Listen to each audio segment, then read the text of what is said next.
High বন্ধুরা, তোমরা কেমন আছো? আমি ভালো আছি। তো আজকে যেহেতু একসাথে বিদেশে আছি, মনটাও খারাপ লাগছে, কারণ তো কোনো বছর দেশে থাকতে পারে না বলে জামাই ষষ্ঠী চলে এসেছি।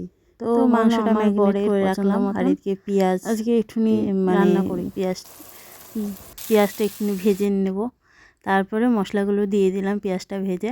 এবার মাংসটা মানে মশলা কষানো হয়ে গেছে। এবার মাংসটা ঢাকা দিলাম, একটু নেড়ে চেড়ে রসুন ভেজে নিচ্ছি, নিয়ে পেঁয়াজটাকে দিয়ে দিলাম, আর এদিকে আলুটাকেও দিয়ে মাংসের সাথে নাড়িয়ে নিলাম।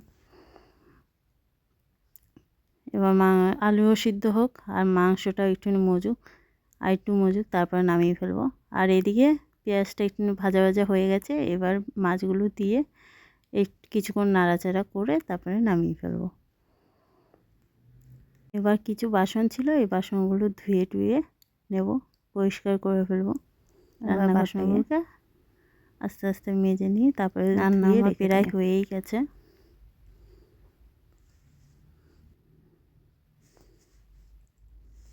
এবার বাসনগুলোকে আস্তে আস্তে ধুয়ে রেখে দেবো।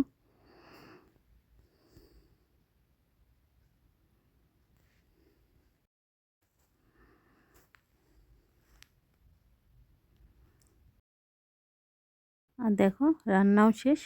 আর কি রান্না করলাম, রান্নাঘর পরিষ্কার করা হয়ে গেছে। কি রান্না করলাম দেখো, মাংস করলাম, মাছ পাতুরি আর ভাত।